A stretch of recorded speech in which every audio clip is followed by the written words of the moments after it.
Hello, everyone, and welcome to the MRI and Leyton webinar focused on how to claim powerful energy tax incentives and unlock new cost savings. We're glad you're here and we're ready to get started. Before we get into today's content, we'll remind you that this webinar will be recorded so that you can use it for future use and share it with your colleagues. You're also welcome to submit your questions using GoToWebinar, and we're going to respond to those questions during the webinar just after our formal presentation. And then finally, a follow-up survey will be provided as part of the webinar content that will be sent to you, and we'd love to hear your feedback. So by way of introduction, I'm Katie Seary. I'm MRI's Solution Leader for Facility and Energy Management, and I'm joined today by Mark P.Eng, Practice Lead for Leyton. Hello, everyone. So for today's agenda, we're going to start with why building performance matters, and then Mark is going to get into the main content of today's session, which is cost segregation, and then walk through a couple of tax credit details that will be really important for the audience. And then I'll wrap up by giving a quick overview of MRI Energy.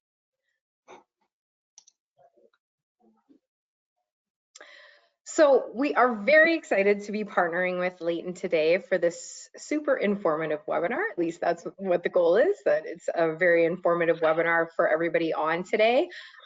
In talking to many of our clients and others in the market, we know that commercial property owners, operators, occupiers face several challenges and pressures in today's market. Things like rising interest rates, financing costs, shifting tenant demands, and then regulatory and legislative changes.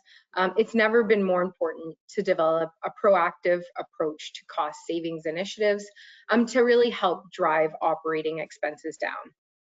And with energy costs being one of the largest operating expenses, we understand that savings opportunities and then enhancing efficiencies within your building can lead to significant savings.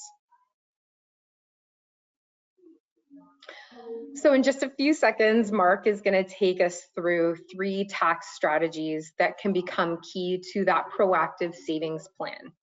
And the benefits aren't just financially motivated.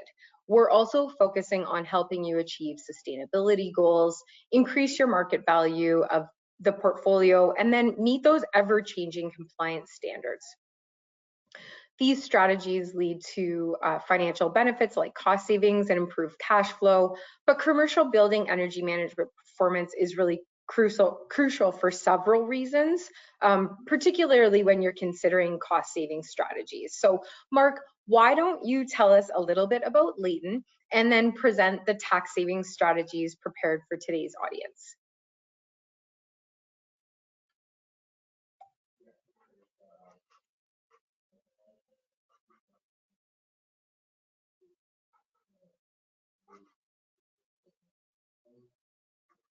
Okay, no problem, Mark.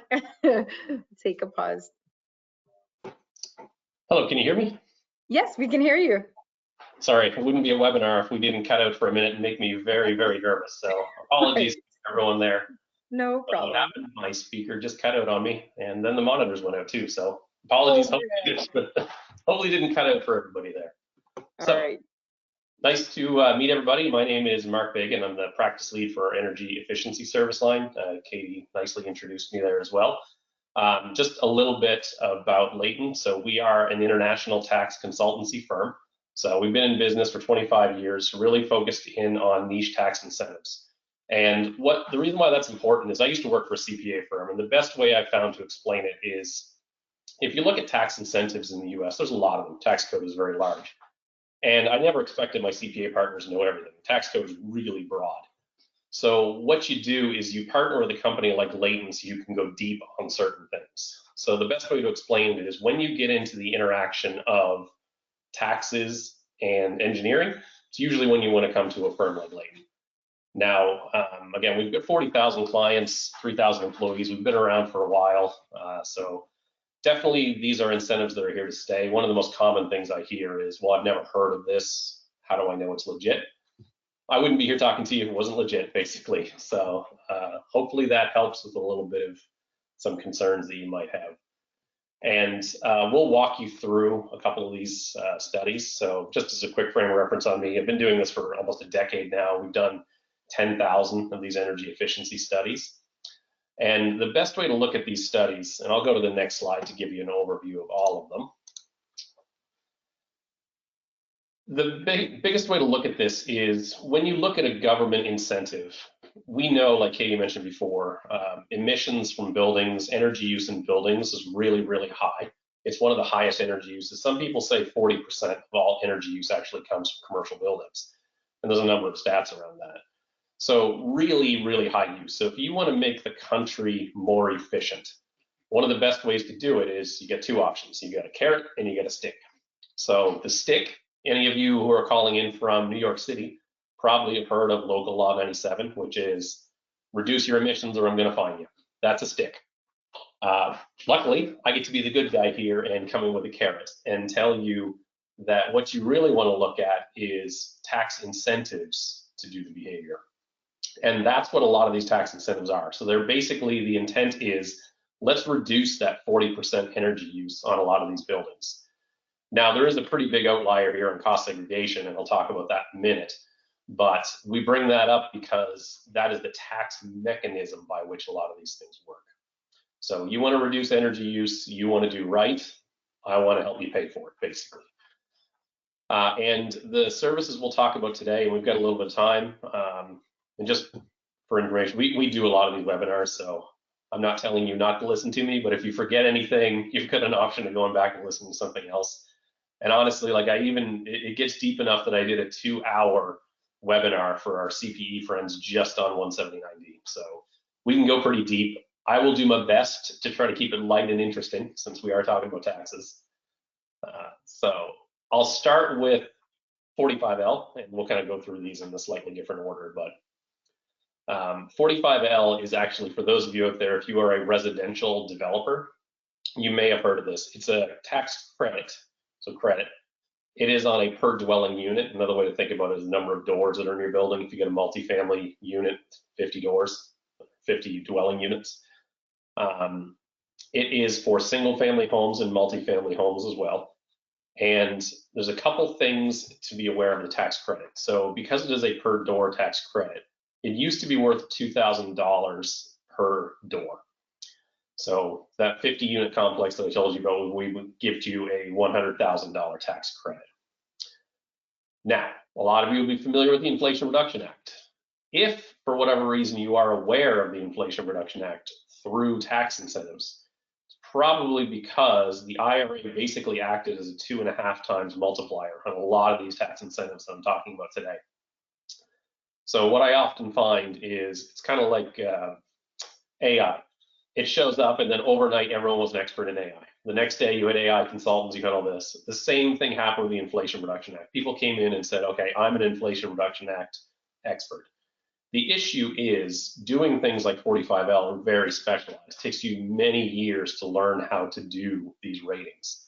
So specifically, if you look at what happened with 45L in the Inflation Reduction Act, and I mentioned in the last bullet point of the slide, the value went from $2,000 to $5,000, which is a huge amount. What also happened with that is there's a string on it. And the string is, you used to be able to do just a basic HERS rating, which is code in a lot of areas, blower door test to check leakage, fairly simple.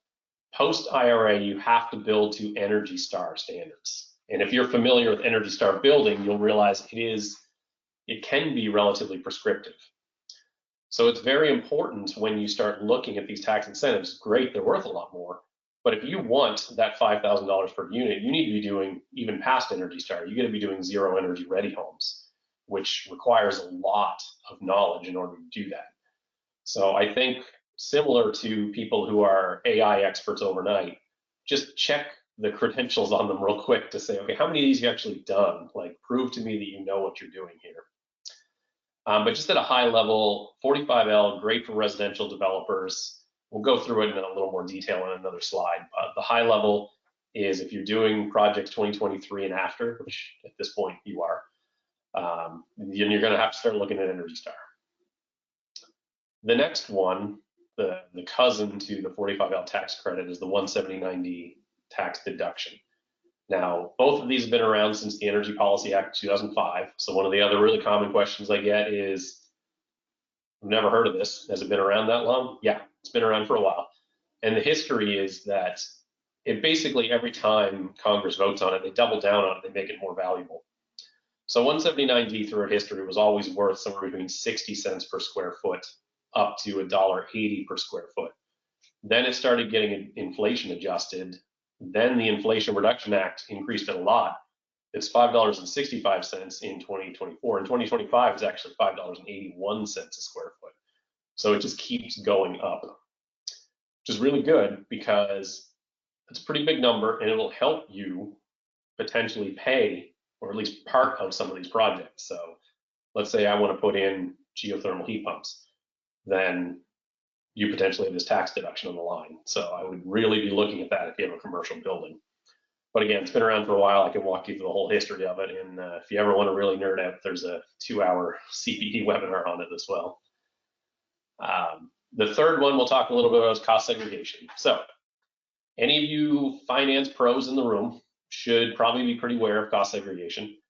And for those of us like me, who were an engineer who slowly worked his way into tax, I did not know what this is, so I'll give you the explain it to me like I'm 5 explanation.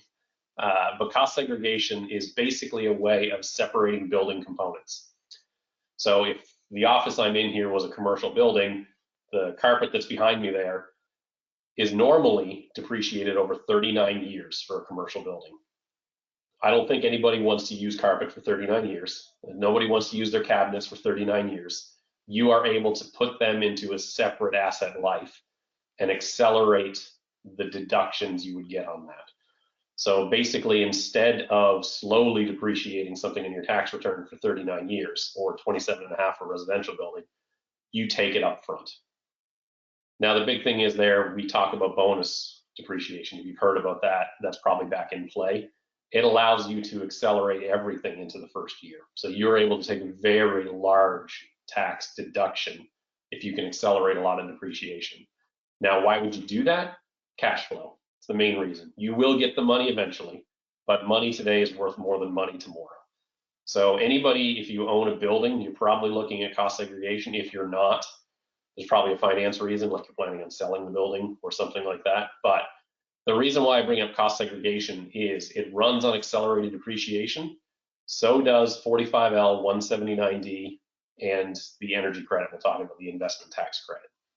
That's important because if you leave this meeting with nothing else from me and you say, oh, those are cool energy incentives, I don't know what to do with them, go ask your finance team, do we do cost segregation on our building? Again, if you ignore everything else I've said, the key here is go ask your finance team if you do cost segregation. If you do, you are likely eligible for these energy incentives. So that's kind of the main thing, kind of the high level overview. The last one to talk about is the investment tax credit, which is section 48 and then now 48E of the tax code. That is a credit, and it is for technologies like solar, wind, geothermal, any of these things that are really driving energy efficiency. Now, I had somebody come by and look at putting solar panels on my house a while ago, and they said you get a 30% tax credit. This is what they're talking about. So if you hear 30% tax credit on solar panels, you know what they're talking about right here. So you're getting the inside track on what exactly that means. I will say the thing my solar installer forgot to mention is how you do it. So they included in the ROI, but they did not tell me that you probably need a company like Leyton to help you out doing it. So very important to consider. It's not just free money that's super easy to do. We're getting into specialty tax things here pretty quick. The other good thing with investment tax credit, if you are a nonprofit, you can sell it. If you are a government entity, you can get a direct pay on it. So everybody can basically use ITC. So if you hear the word solar, think investment tax credit pretty quickly. All right, I just talked for a long time. And Katie, any questions or thoughts at this point? There are questions that have already come up, so I'm happy to ask them now, or we can wait until you finish your content. What would you prefer, Mark? Probably ask a question now just to lighten it up a little, and then we can move on to the next slide. I love how, yeah, I love your desire to lighten it up. Great. Yeah. Okay. So related to 179D, let's start there. Can organizations combine the tax deductions with other incentives? Yep, definitely. So there's a lot of stacking that actually happens here. So especially because these incentives on the page here, other than cost seg and really investment tax credit, they're fairly poorly advertised. So what happens is people don't use them. So for example, we had a client a while ago, they'd been told they did cost seg and the CPA told them, well, I don't know what 179D is, so don't do it. And then I got them $8 million in tax deductions. So Wow. they stack very well, especially cost segregation. The analogy I use is cost segregation is the cake. It's going to get you a huge bulk of your value in your building. Accelerated 179 or 45 elder icing on the top of that cake. Investment tax credit is similar, where it's just icing to layer on. So you could be in a scenario where you're doing technically all four of them. That would be really rare, but really three of them would be in play. If you're building a building, you put solar panels on it, you cost seg it, and it's a commercial building, you would do 179D on it as well. Yeah, that actually leads to the next question, which what proactive steps can building owners take before construction to ensure that they're qualified for this, the Yeah, 179D specifically? that's one we get a lot. So there's a Mm, few. 179D is a classic example of it's probably written by committee. So what it ends up being is it's a bit of a Frankenstein of things being put together. okay. So what we often run into is people think, okay, well, I can get 179D. I've got an energy modeler on staff. It's easy. Not really. So 179D is an amalgamation of a few standards. So it really is a specialist skill to do it. So if you can work with somebody early to tell you, hey, here are things you need to consider, you're probably in good shape. I will say 179D is it's not a before and after analysis. It's here's your building. We're comparing it to a government standard building. The government standard we use is ASHRAE 90.1, which a lot of people will be familiar with, but it's 90.1 2007. So imagine you're building a building in 2025, how much more energy efficient you are going to be to that 2007 standard. Yeah. So I'm not trying to shoot myself in the foot here and say you don't need to ask me, but I am saying if you're building a new construction project, very likely to get 179D without having to make substantial design changes. Okay. And then are there deadlines? I mean, yeah, are there deadlines for people to consider here? Yeah, lots. So depends on, I've got a CPA who I work with, and the answer to everything with the tax code is depends. So like everything else in the tax code, it depends. So 45L being a tax credit, it can go on an active return, which effectively is your last 3 years of returns. So there is definitely a time limitation on 45L in particular, and especially for what I would call the easier money, which is projects that were completed before 2023. So if you've got like a 2022 multifamily build, you're going to Mhm. want to claim 45L on that right now for a few reasons. One, you're going to run out of statute of limitations. But two, if it's a 2022 project, you didn't have to build to Energy Star. So the government, I don't know the oversight or whatever it may be, but they switched 45L to use Energy Star with no notice. So if you were already building a building in 2022 and you knew you were going to finish your multifamily in 2023 and you didn't have a crystal ball, you would not have known you needed to meet Energy Star standards. So that's the reason why I say you should be looking back to any of your 45L eligible multifamily or single family homes, but you've got a 3-year limitation on it. 179D and cost seg, you can go back basically as long as you've owned the building for the most part. So 179D, you can go all the way back to 2005. Cost seg, realistic, you can go back to as long as you've owned it. But I would say you generally don't look back more than, say, 7 years. So if you built a building in 2010, you're probably not going to want to go back and do that. So there's not really time limitation. Section 48 has a lot of different timelines you have to need to figure out. So 48, and I'll show it on one of my future slides, it has bonus adders, they're called.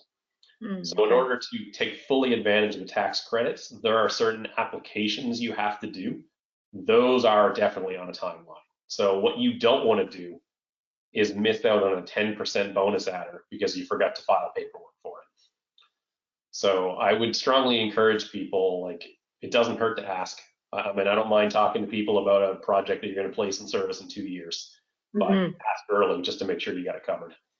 And I know we're going to talk about feasibility studies later. Uh, I'm going to hold the rest of the questions. Let's keep going. But I also know that, I mean, this is a North American audience. You were going to hit on the Canadian market specifically. There's some Yeah. complexities there. Yeah, so I can't tell if you can tell from my delightful accent, but I am born and raised in Canada. Both So Canadians on yeah, hosting today. Yeah. exactly.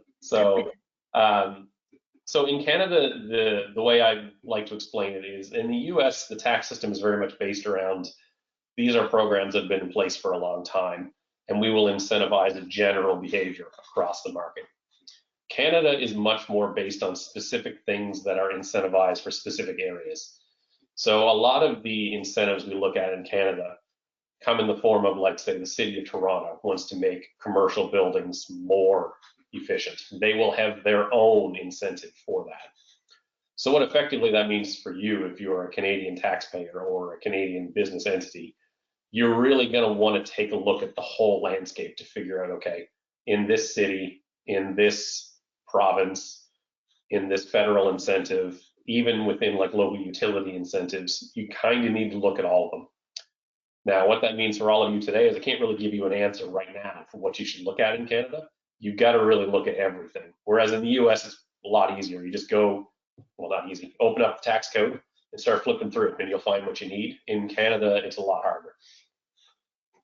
So, but we do offer that service as well, so just for reference. If you're not sure where to go on that, we've got an entire Canadian team who basically will take the details of your building or whatever else it might be and then say, here's 9 things you should go look at. All right. Okay. Well, I think I will click forward a slide here. Sorry, I like to do a few breaks. I do a lot of these webinars, and I find if I just go, people will go to sleep. No, I love it. Yeah. So I already mentioned a little bit about cost segregation. So there are a few key restrictions there. It does have to be in the U.S. Unfortunately, I can't go do a cost seg on the hotel you own in Thailand, but maybe someday. Really, the big thing is long-term holds. If you're planning on selling the building really quickly, you have to worry about something called depreciation recapture, where if you accelerate depreciation, you're just planning on buying to sell. It's not good for you. Realistically, to get the biggest bang for your buck, to justify doing a cost seg study, you want to have a project cost more than 750,000, really around $1 million range, or a renovation of at least $300,000. Now, anybody who's worked in construction for any length of time will tell you that every project probably costs that. So on a new build, you're going to be good. And it does involve a pretty wide range of systems. The way to look at it is cost seg works for non-structural elements like carpet, stuff like that. You can't do cost seg on the steel beam that's holding your roof up. Like, you can't accelerate that asset. So again, the main purpose of it is a tax planning strategy. It's not about energy efficiency, even though I put it in this pretty green PowerPoint that kind of implies energy efficiency, but it is really a tax planning strategy to reclassify assets. It has to be for commercial buildings or for rental. You can't do it on your own home. You can't do it as an individual. But it does really help with a lot of deductions. So you hear stories about these big companies that don't pay taxes. Kind of the insider secret is this is one of the reasons why they don't pay taxes. You get huge tax deductions. So we're talking 15 to 30% of the cost of your asset. So if you're putting in $50 million building, you can take a lot of tax deductions in year 1 on that. Let me ask a couple of questions just that came in. So where do you see this having the biggest advantage? Is it in new construction, acquisitions, with major renovations of buildings? Yeah, so new is easier. Just for the main reason why new is easier is your books are cleaner generally. So you know how much it costs to put the building in service. Like, you know how much cost for the foundation. You know how much your land improvements cost. They're all really linear numbers. When you get into retrofits and renovation projects, if your files are good, you're fine.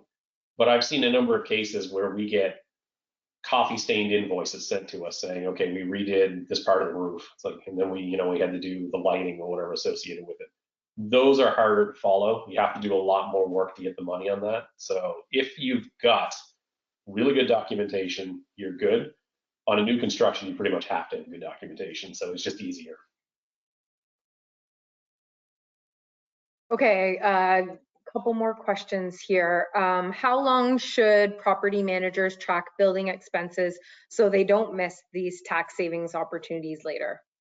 Yeah, so it kind of goes back a little bit to what I said before, where you can file what's called a 3115. It's a change in accounting method your CPA should know about. They should be familiar with it. You can go back pretty much as long as you want.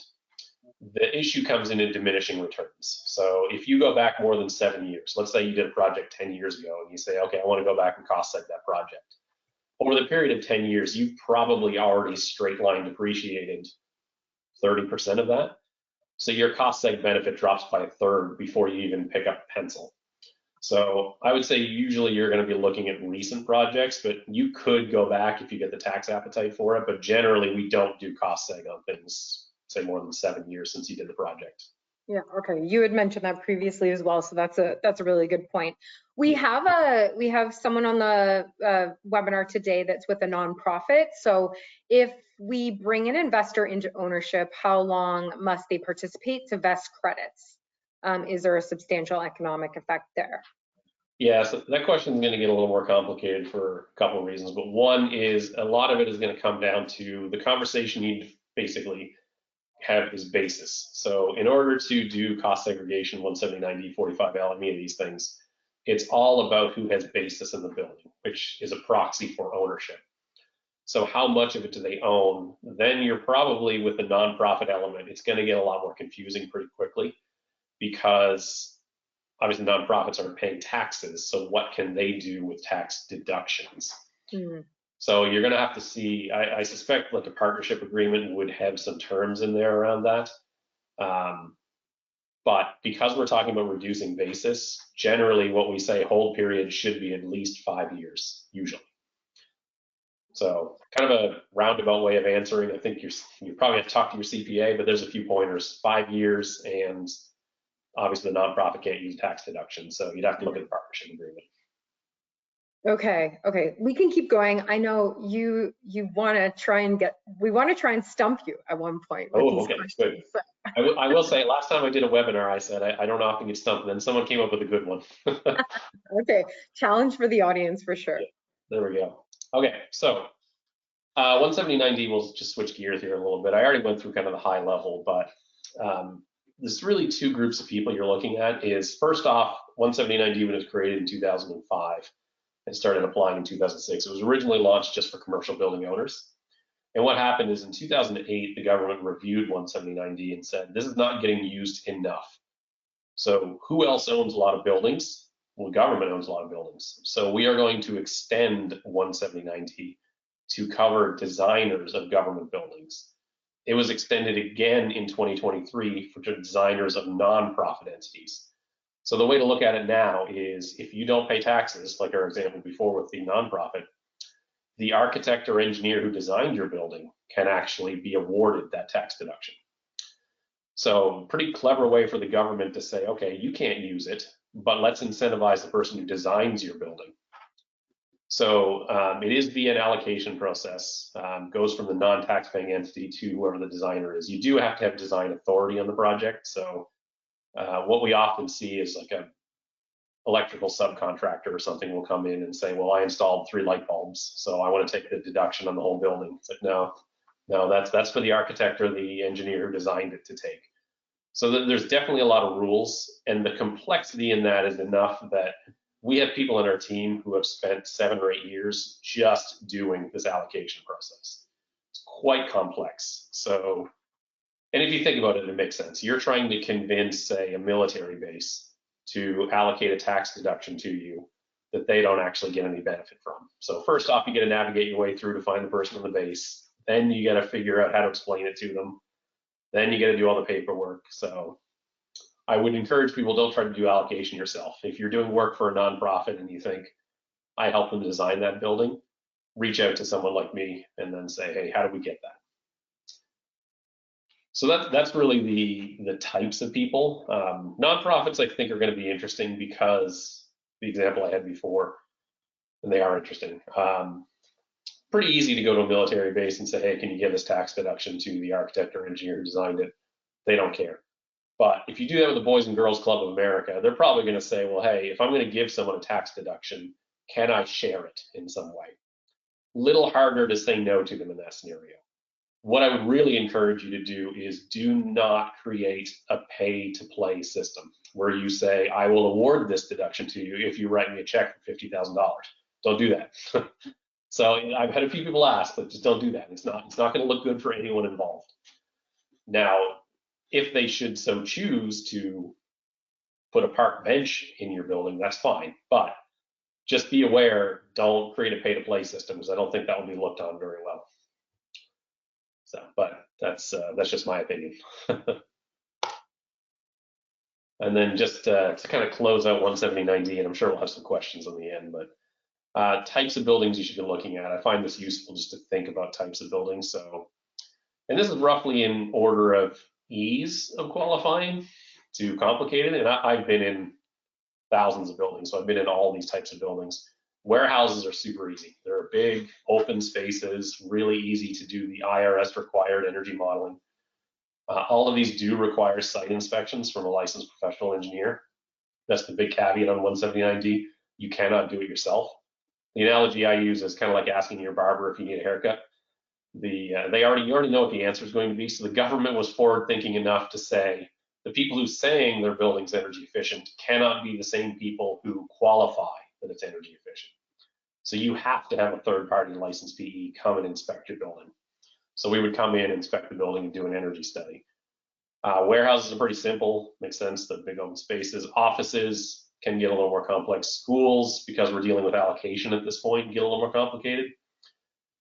Hotels and student housing can get a little complex sometimes, depending on how they're structured. The real complicated ones is if for whatever reason you're designing a hospital. Hospitals, understandably, you don't want germs getting between buildings, so they have special pressurization rules. You got to put them in energy models. Correctional facilities and military, they're just harder to get in. So that's the main reason. Like from an energy modeling point of view, not too bad, but getting access to the place where they're trying to keep people out is a little bit harder. So if you get any clients who are working on any of those buildings, happy to help you kind of walk your way through there. I will say, I don't think I've been refused entry to any jail or military base yet. So if you get one you need me to go visit, I will go. And visit being the key word there. Yeah. I will say those guards have a pretty funny sense of humor. If you're ever in a jail inspecting it and they tell you, hey, you want to go step in the cell for a minute, don't do it. They will close the door on you. Well, we do have a couple of clients, I'm sure on the line today too, that have these types of properties. So yeah, this is really interesting. Yeah. So that really closes out 179D. I can pivot over and we can talk about investment tax credits, and then I think shortly after that we can kind of handle some more questions. Sure, sounds good. So investment tax credits, really interesting one. I'm going to go through the boring tax stuff first, and then we're going to talk about the technology. But the main thing is it is for new and existing facilities. It's, for the accountants out there, it just shows up as a general business credit. The interesting thing, as I mentioned before, there's kind of three ways to monetize it. And the reason why ITC is for everyone is because you can just use it as a straight tax credit on your return. So if you're a company and you have taxable income, you can use it as a tax credit. If you are a nonprofit, you're tax exempt, you can get direct pay. Now there's some politics to talk about on that one, but it's effectively the IRS writing a check to the nonprofit because you don't pay taxes. So the IRS will just kind of give you back money, more or less. You do have to file a return to get it, which is where I would encourage you to start talking to someone like Leyton. The other thing is there's a market to sell investment tax credits. So if you put solar panels in your building, you can't use it because you're at a loss or whatever else. You can sell it for, say, 90 cents on the dollar to the market. So that really makes ITC very attractive. Whereas 179D, 45L, cost seg, you got to own the building. If you're running at a loss because you're in startup mode on your company, I'll just give you a larger loss, basically. I'll allow you to carry forward your losses further. Some companies are not interested in doing that. ITC eliminates that issue by saying, we'll just sell it to someone else instead. And you can look back. Because it is a credit, you still have that 3-year look back. So that goes back to your original question, Katie, like are there some barriers here? ITC has a 3-year look back as well. Mark, and then I'm just gonna. Oh, sorry, go ahead. Oh, Shoot. you know what? You know what? Finish this. I'm sorry. I wanted to go back and ask another question, but Okay. please finish this. Yep, sounds good. So the part to me that's a little more interesting, and the reason why I like this slide more is first explains a little bit about it, but it tells you the types of things you're thinking about. So if you are a client who has any of these, or if you're working with somebody who has ever mentioned any of these words, your head should probably immediately go to investment tax credits. They're really common in the space. Like I said, even they were talking about it when they did solar on my roof or thinking about doing it. The ones that are really advertised are really solar. Solar is probably pretty vanilla as far as ITC tax credits go. And the reason for it is when you do an investment tax credit, you have to separate what's called the energy property from the rest of the building. It's very easy for solar because you've got a solar panel, you've got a rack that it sits on, you've got a conduit that runs down, maybe you've got a battery storage or whatever else. Very easy to separate those costs. Solar only produces electricity for solar. When you get into some of these other ones, like geothermal is the classic example, way more complicated because now you're dealing with pumps in the building. And how do you define the start and end of what is eligible for an investment tax credit? What happens if you get geothermal with a supplemental boiler, which I've seen? What if you got geothermal with a supplemental cooling tower because you live in the south? That's where it gets really complicated. And what I tend to tell people is for straight vanilla solar, you just put a solar panel on your building, your CPA can probably do it. You don't need to pay a guy like me to figure it out. Now, if you want to do a bonus adders, you certainly do. But if you just want that 30% tax credit and you're happy there, your CPA probably help you out. When you get into geothermal, when you get into combined heat and power, which if you're familiar with, it's steam runs a turbine and then the steam also heats a building. So you get combined heat and electricity out of it. Super complicated engineering studies. Your CPA is not going to want to do that. So that's when you're going to get over to a company like Leyton. So if your clients are talking about any of these things, and some of them are super cool, like I can't wait until I see more fiber optic solar lighting. It just makes so much sense. I've seen it a few times. We really should have a lot more of it, in my opinion. Electrochromic glass, same thing. That's you know, the sci-fi stuff where someone hits a button and your window kind of goes opaque. So can't wait until we see more of that, but it is all going to be an investment tax credit eligible. I can definitely see why you know, people need experts like you guys because there's a lot of nuance in the information that you're presenting. Yeah, I mean, one way to look at it is effectively each one of those. And I mean, name me one person who knows everything about all those. It's not going to happen. So like investment tax credit is so complicated that each one of them almost requires a specialist. Yeah, yeah, and then like just for your for everyone out there's reference, at Leyton we have 23 people who focus in on the service line. And I think you really need that many people to be able to accurately deliver something like this. Yeah. Can we go back on 179D on this slide? You don't have to go back to the slide, but you did show examples of different properties and you commented on those. And someone had asked, what about skilled nursing and assisted living facilities? Who asked that question? There's my stopper question. They shall remain nameless. So assisted living is where it gets really interesting. It's funny, I was just talking to a bunch of my team about that this morning. So the answer used to be a lot more linear. When you deal with assisted living, it used to be pretty clear there was a difference between whether it would qualify as a 179D commercial building or as a 45L residential building. Because if you think about what a skilled nursing home is, it is somewhere in between. Like, is that a commercial building because it's a business that just happens to have people in there, or is it a residence because there are people in there? So it gets real fuzzy. The definition before used to be if it's more than 4 stories, it was 179D. End of discussion, pretty much. So like a 5-story nursing home, 179D, no problem. In 2023, they switched to Energy Star for the residential side. What that meant is now there's less overlap, and Energy Star has its own definitions for what will allow you to be Energy Star eligible. So what that means is there's a bit of a gray area in between where, if, for example, if it is independent adult living, which is to say, I've got one nearby me, it's a 62 plus active living community, they call it. That is all independent living. That one could qualify for Energy Star.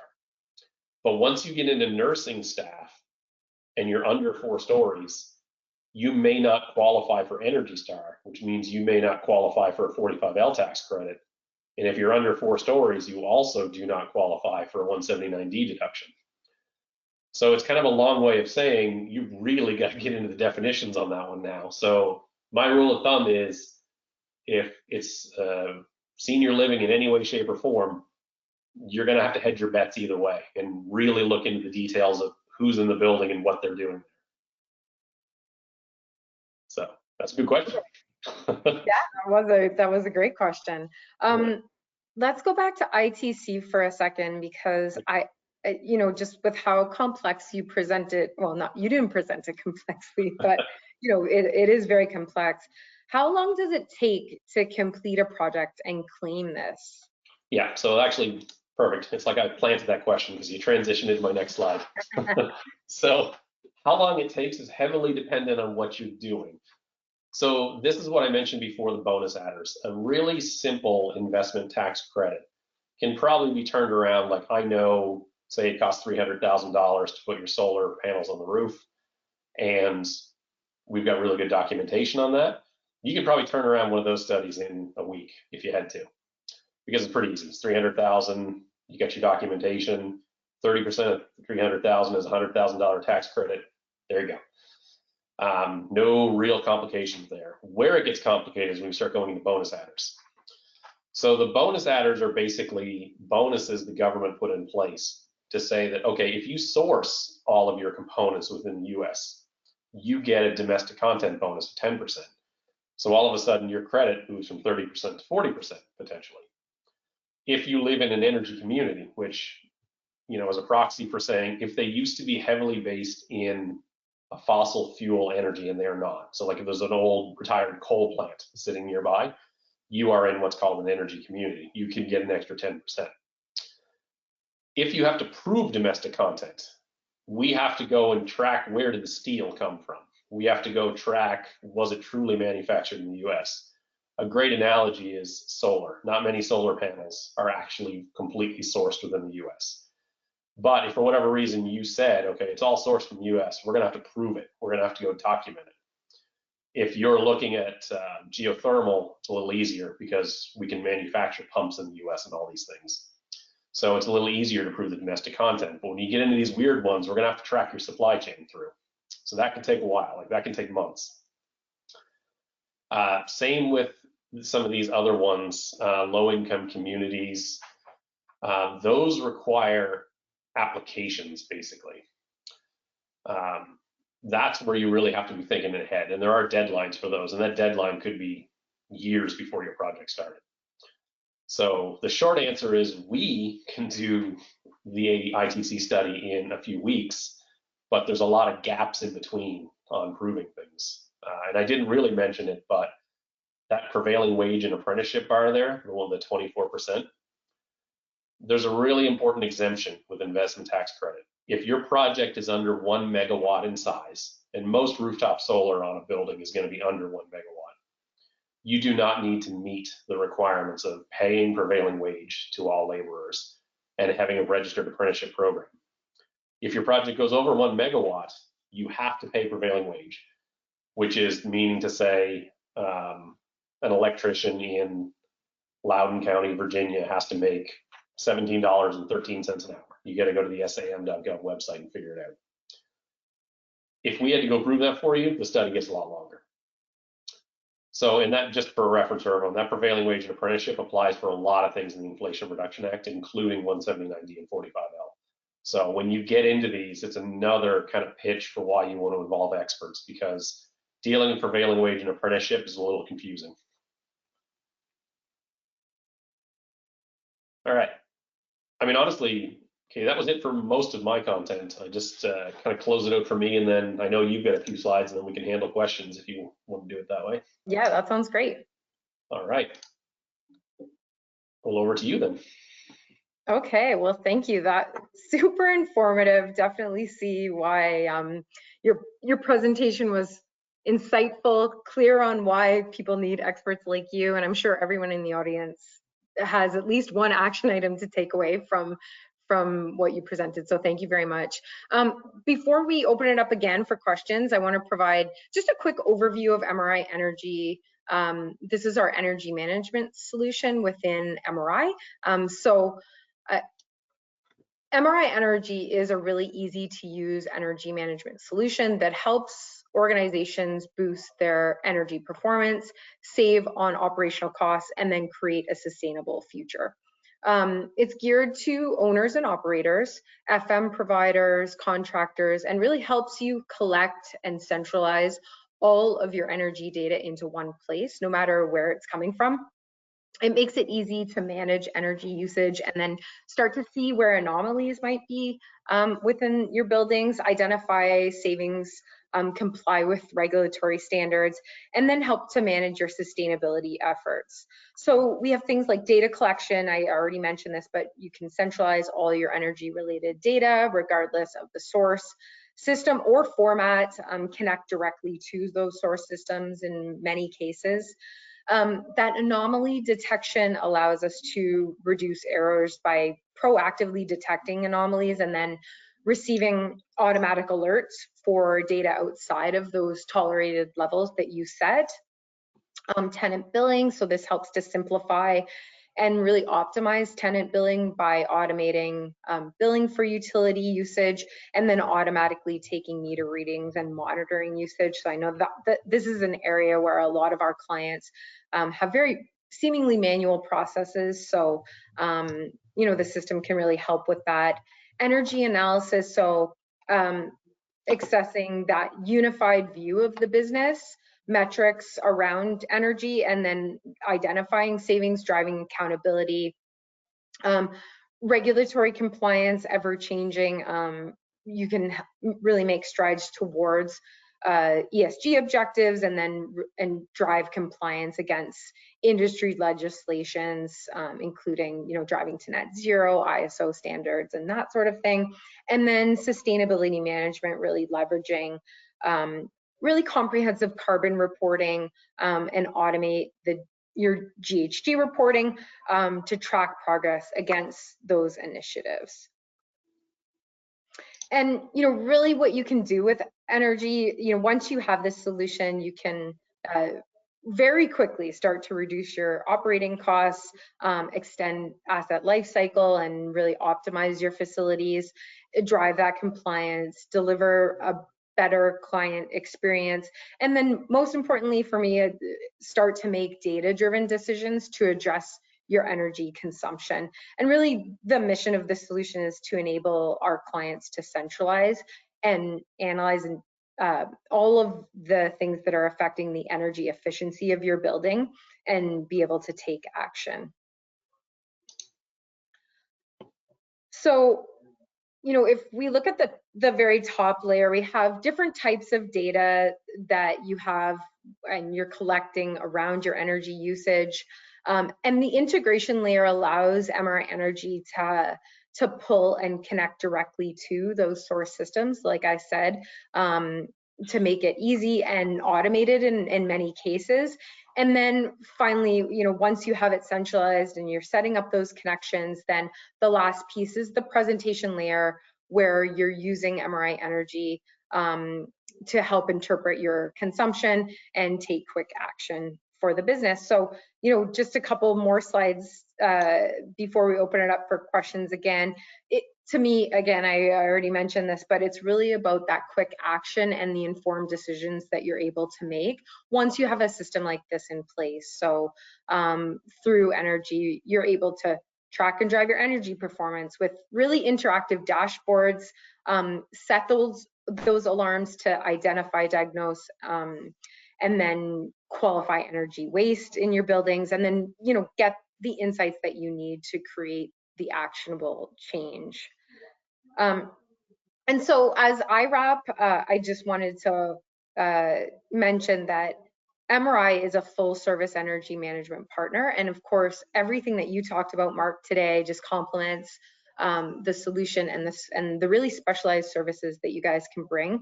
So, you know, from data collection, end-to-end monitoring, automatic identification of exceptions, really intuitive reports and dashboards, and then a world-class team of experts to help drive your energy goals. I hope today's webinar has been really informative for our audience and giving you a clear understanding of our solution and then all the expertise that Leyton can bring to the table. So Mark, thank you so much. Let's open up the floor again for questions. I'll just double check. Do you want to talk, as I pull up some more questions, do you want to talk about the feasibility study? Yeah. So just for everyone's reference here, so what we do, because we've done, I mentioned at the start, 10,000 of these energy studies. So if you're curious, like, do I qualify for any of these? Pretty simple answer, because we've done 10,000 of them, I can tell you the answer pretty quick. So we do, as a result of that, feasibility studies for no charge to you. So if you've got a question, really what we would want to know is just a little bit of information on the building. Where is it located? How much does it cost? How large is it? That kind of thing. If you can get that over to us, it's pretty easy. You've got my email address there. If you've attended here, I think we might have your email address. So Brandon, one of our senior sales guys, can reach out to you and just say, hey, here's the kind of information we would need to do a feasibility for you. And then, you know, we can pretty quickly get you an answer for, hey, does it make sense for you to investigate this further? So if you got any questions, like I said, if you, for whatever reason, tuned out a lot of what I said, you can just ask me or Brandon later and we can give you the overview of it. Perfect. Okay, question. Can cost segregation help to lower property taxes, not just federal? No. So the cost seg is, I guess, pretty quick answer on that one. So because we're talking about building basis, it doesn't really have anything to do with property taxes. So I'm sure the answer at the end of the day, if you talk to your CPA, would be it depends, but probably the most basic answer is going to be no. Okay, and then I see a question here about mixed use or apartment buildings. How does shared solar or energy equipment qualify for ITC? Yeah, so mixed and shared use is going to be interesting. I think my answer to a lot of them is generally the same. It's going to be follow the money. So with all these incentives, it is property basis we're talking about. So it is important to go back and look at who actually has basis in the building. So that's why I say follow the money, and you can tell whoever paid for it will give you the answer to a lot of that. It may depend on your partnership agreement, though. Okay, Mark, I want to thank you so much for your time and all of your expertise that you brought to the webinar today. I think we can wrap up now, and everyone in the audience can expect to see a recording sent out by MRI shortly. So thank you guys, everybody, for your time today, and Mark, have a great rest of your day. Thank you. You too. Bye, everybody.